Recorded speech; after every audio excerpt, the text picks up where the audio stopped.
Pada hari Jumat kemarin, harga saham BBTM ditutup di harga Rp1.250 terkoreksi 19,8% dari level tertingginya pada tahun ini atau secara year to date dan terkoreksi 65,6% dari harga tertingginya all time high di Rp3.750.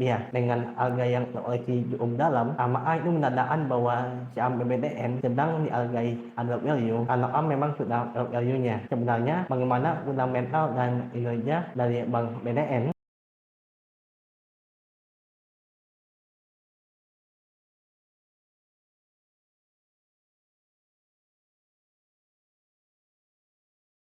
Halo semuanya, sebelum bersama saya Bang Jaya di channel Offline Investasi. Pada kesempatan hari ini saya akan membahas emiten Bank Tabungan Negara dengan indeks saham BBTN berdasarkan kinerja yang terupdate-nya kuartal 1 tahun 2024 yang dirilis sekitar 2 hari lama dari balance sheet atau posisi keuangannya. Aset BBTN pada kuartal 1 tahun 2024 sebesar Rp454 triliun, naik 3,5% secara kuartalan ya dibandingkan 31 Desember tahun 2023. Hasil produktif BBTN naik 5,5% secara kuartalan menjadi Rp411 triliun atau menyumbang 90,6% dari total aset BBTN. Total penyaluran kredit sebesar Rp344,2 triliun, naik 3,2% secara kuartalan dan 14,8% secara tahunan atau year on year. Dengan kredit rumah ini berkontribusi sebesar 85% terhadap total penyaluran kredit dari BBTN. Angka ini naik 2,8% secara kuartalan dan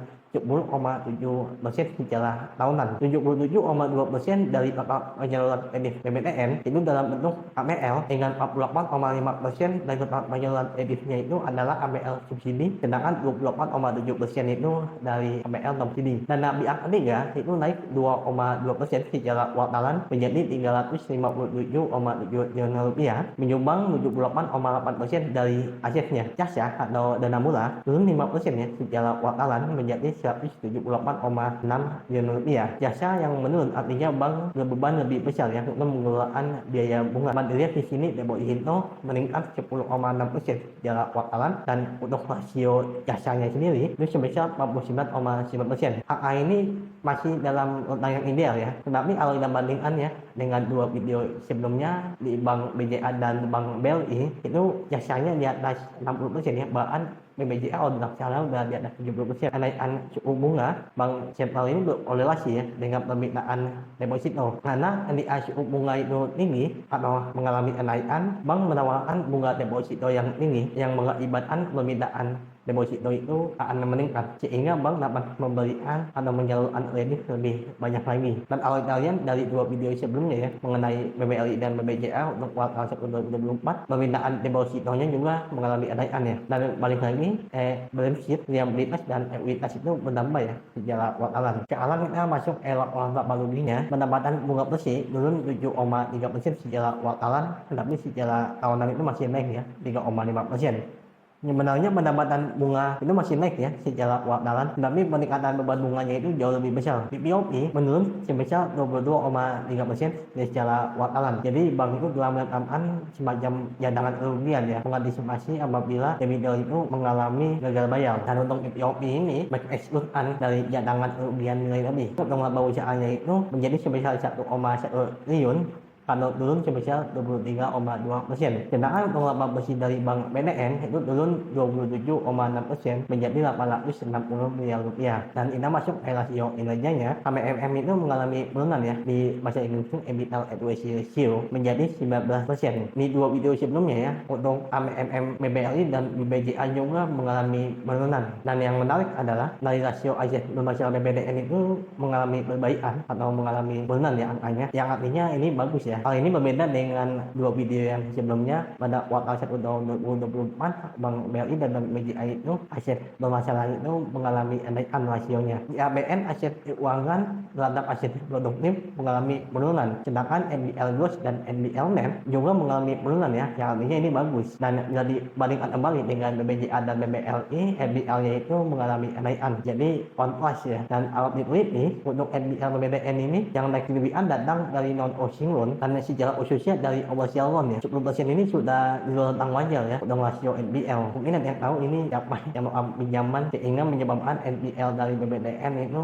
mencapai 10% ya dari konsumer ini. Loan us dari awal itu rasionya mengalami penurunan yang artinya bagus, sedangkan loan operasinya itu cenderung tetap ada stabil, dan ini berbandingan secara tahunan. Dan untuk return on asset ini mengalami penurunan, dan ROE atau return on equity itu mengalami kenaikan. Untuk ROA-nya ya, untuk industri bank, opini saya pribadi untuk angkanya itu yang bagus atau ideal itu di atas 2% ya. Jadi bank BBDN itu opini saya ulang ideal ya, apabila ROA-nya itu masih di bawah 2%. Bopo mengalami kenaikan tipis yang artinya ulang baik, lalu cost to income ratio mengalami kenaikan yang artinya juga ulang baik. Sedangkan loan to deposit ratio itu mengalami kenaikan yang artinya bank semakin agresif ya dalam menyalurkan kredit berpotensi untuk mendapatkan keuntungan yang lebih besar tentunya. Tindak seperti BBLI kemarin ya, yang merevisi turun guidance untuk tahun 2024 akibat dari kinerjanya yang dianggap kurang inline dengan guidance yang inisialnya. BBDN tidak merevisi guidance-nya karena memang pada capaian kuartal 1 tahun 2024 dapat diadakan kinerja mereka inline ya dengan guidance. Untuk guidance BBDN tahun 2024 itu pertumbuhan pinjaman awalnya itu 14,8% ya, sedangkan untuk guidance-nya itu 10-11% yang artinya kinerjanya itu di atas dari guidance. Begitu pula dengan pertumbuhan tabungan, guidance-nya 8,9%, sedangkan aktualnya itu 11,9%. Pertumbuhan laba bersih guidance-nya 10-11% ya, sedangkan aktualnya itu 7,4%. Setelah itu cost of credit guidance-nya itu 1,1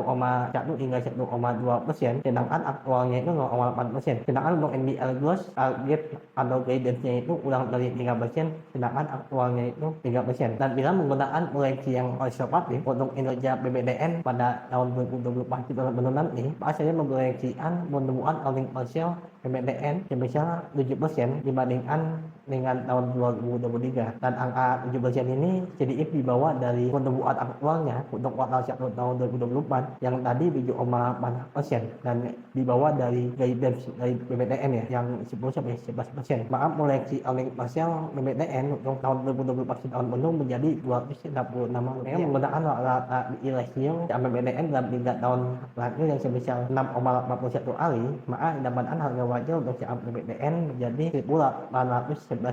Saya menggunakan valuasi atau BI ratio yang lebih rendah karena sejumlah tantangan yang dihadapi oleh BBDN dalam 12 bulan ke depan ya. Hal ini berkaitan dengan siap hawkish yang dilakukan oleh Bank Sentral Amerika Serikat dengan istilah Tiger Prolongnya, karena inflasi dolar Amerika Serikat itu diperkirakan belum mencapai target dalam waktu yang dekat ya. Jadi target mereka itu inflasi dapat mencapai angka 2%. Hal ini diperparah dengan kondisi geopolitik antara Iran dan Israel yang tentunya akan membuat inflasi justru malah mengalami kenaikan ya. Dan hal ini menyebabkan Bank Indonesia sendiri itu pada beberapa hari yang lalu kembali menaikkan suku bunga 25 basis point. Suku bunga yang tinggi itu menyebabkan kinerja bank menjadi lebih terbatas ya. Dan dalam konteks BBDN, penjualan rumah juga penjualnya bisa menjadi tertekan ya karena suku bunga yang tinggi. Dengan alasan tersebut, proyeksi saya untuk kuartal 2 tahun 2024 nanti kinerja dari BBDN atau earning per share-nya akan lebih kecil ya dibandingkan dengan kuartal satunya. Ini hanya opini saya pribadi. Oleh sebab itu kinerja BBDN apabila nanti sepanjang tahun 2024 itu mampu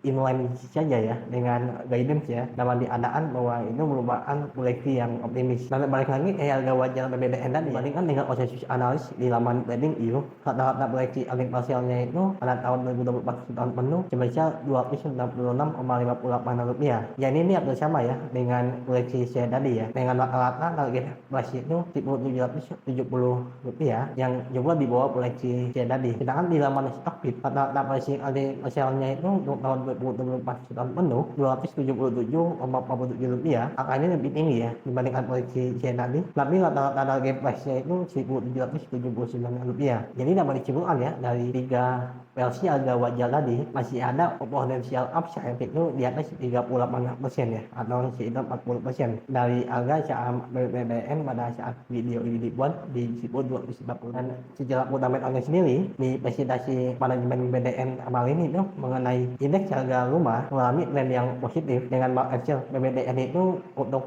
AML mencapai 38,4% ya, yang mana lebih dari 75% pembelian rumah itu dilakukan secara atau menggunakan CMA. Ini membahasnya mengenai fundamental dan update kinerja dari BBDN kuartal 1 tahun 2024. Semoga bermanfaat bagi kita semua. Bye.